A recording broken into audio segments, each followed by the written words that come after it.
안녕하십니까. 이강호 세무사입니다.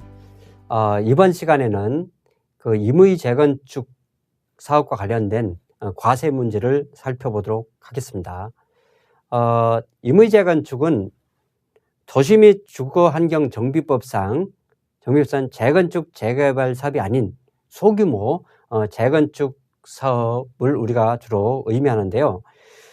임의 재건축 사업에서 가장 중요한 점은 이 조합원들이 건설회사한테 이제 도급을 줘가지고 하는데, 그 조합 구성원들은 소득세법상 공동사업자라는 겁니다. 그리고 공동사업자에 해당이 되고, 그 공동사업자 등록을 하고 동업계약을 체결하는 시점에서 현물출자로 본다는 거죠. 현물출자. 양도세 과세 문제와 종합소득세 과세 문제가 발생할 수 있다. 그게 가장 핵심적인 내용입니다.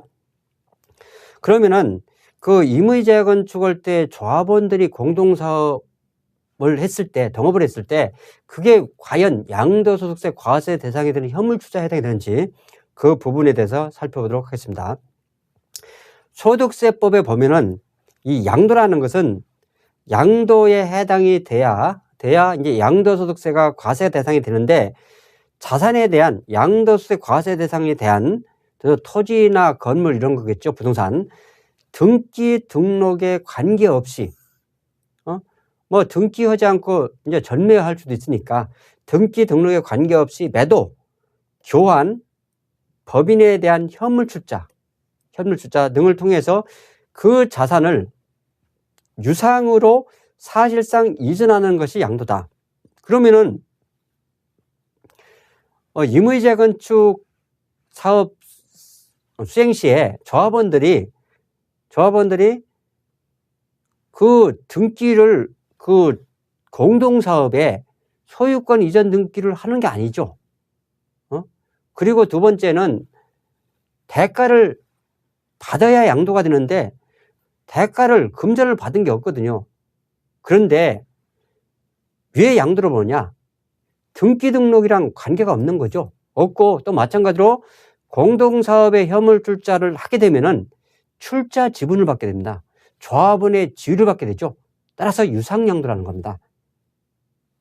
그래서 유상양도를 본다. 근데 문제는 지금 법에는 법인에 대한 현물출자 이렇게 규정하고 있잖아요.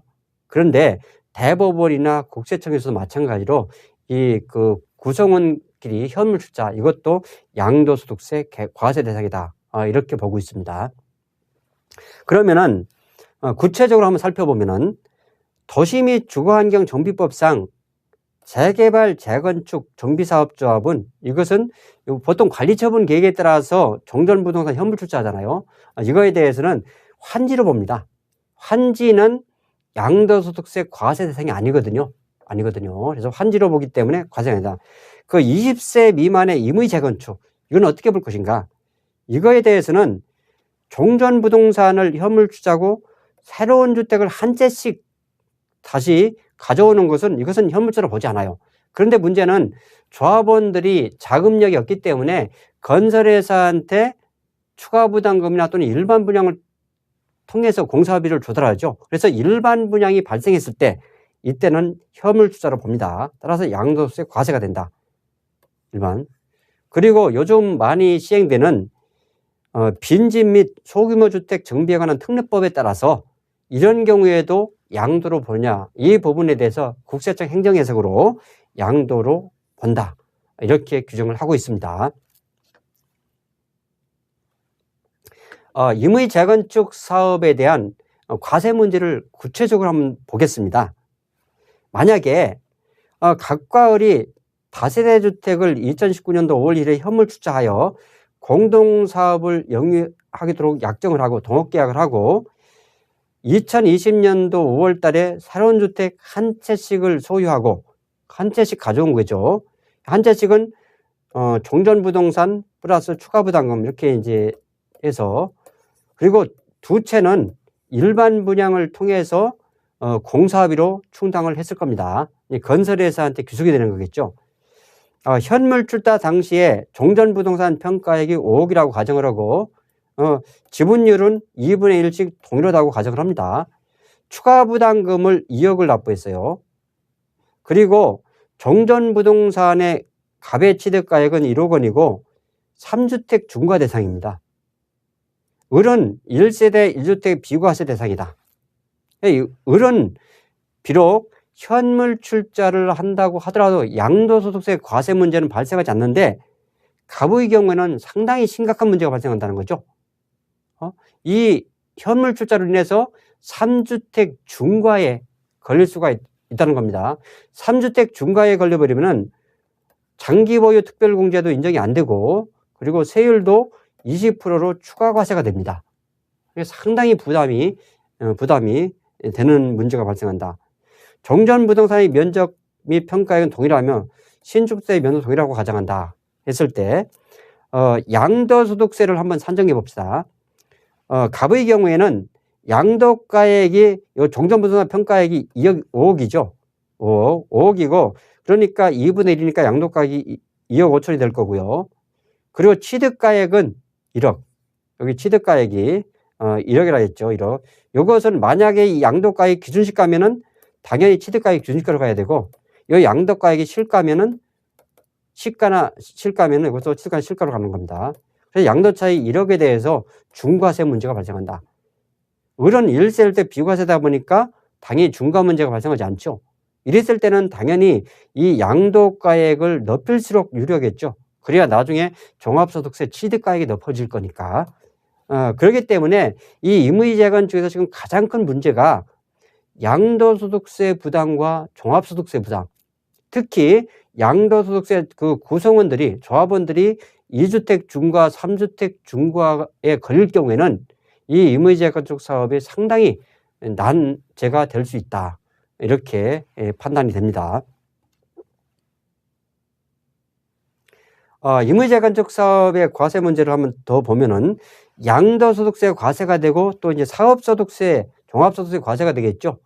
사업소득세 과세는 이제 주택 신축 판매업으로 이제 사업자 등록을 하게 됩니다.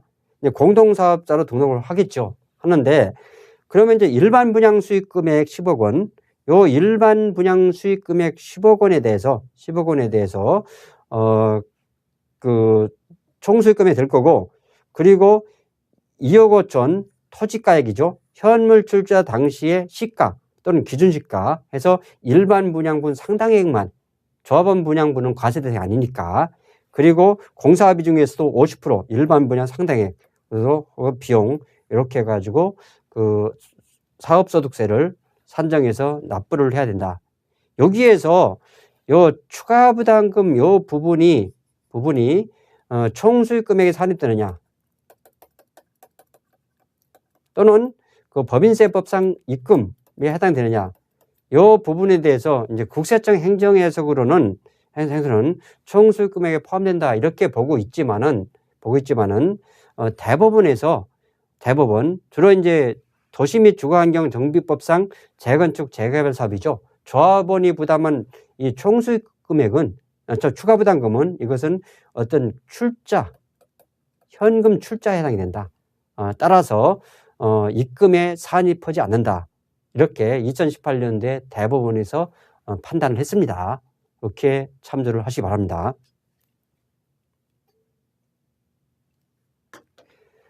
주로 이번 시간에 그 임의 재건축과 관련된 현재 문제가 되는 부분을 이제 설명을 드렸는데요. 그 임의 재건축에서 가장 사업의 어떤 장애 요인으로 작용하는 것 중에 하나가 결국은 이 조합원들이 동업계약을 체결하는 시점에서 양도소득세 과세가 된다는 겁니다. 이 양도소득세 과세가 되는 부분에 대해서 이 과세관청에서는 그 부분에 대해서 이 과세한 사례가 그렇게 많지는 않았습니다.